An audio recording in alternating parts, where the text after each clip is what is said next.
Le chiffre d'affaires, Emmanuel, face à la Russie, les Occidentaux évoquent davantage de riposte économique que militaire. Est-ce que c'est le bon terrain? Est-ce qu'on en a les moyens? Oui, c'est plutôt le bon terrain, hein. Les Américains évoquent par exemple la coupure de l'accès à SWIFT.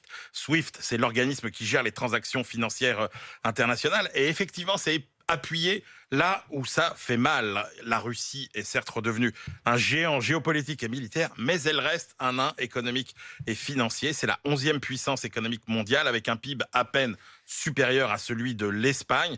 La Russie n'est finalement riche que de ses matières premières. Alors l'agriculture qui est bien remontée, mais surtout évidemment ces hydrocarbures, gaz, pétrole, ces minéraux qui représentent 40% des recettes de l'État, 60% des exportations. Sauf que la Russie n'a jamais su développer depuis la chute de l'URSS des services sophistiqués ou des industries modernes. On est quand même très dépendant du gaz et du Alors, pétrole russe.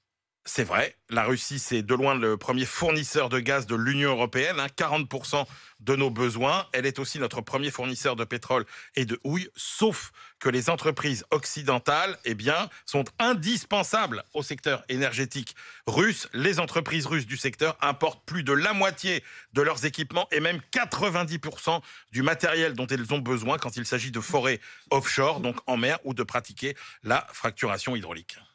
En fait, la vraie faiblesse russe, c'est la dépendance aux technologies étrangères. Oui, exactement. La Russie post-communiste a laissé se déliter le tissu industriel hérité de l'époque communiste. La défense russe elle-même importe toujours près de 30% de son électronique de pointe. Si l'industrie nationale produit plus de 80% de ses besoins en termes de construction, de cimenterie, de grues, elle doit en revanche importer 100% de ses machines à laser ou aux ultrasons. Et qui est le premier fournisseur de la Russie en équipement sophistiqué? C'est l'Union européenne, loin devant la Chine. Merci évidemment pour ce regard. Ça montre bien qu'on a les moyens de faire pression Effectivement, sur la Russie. absolument. Charles.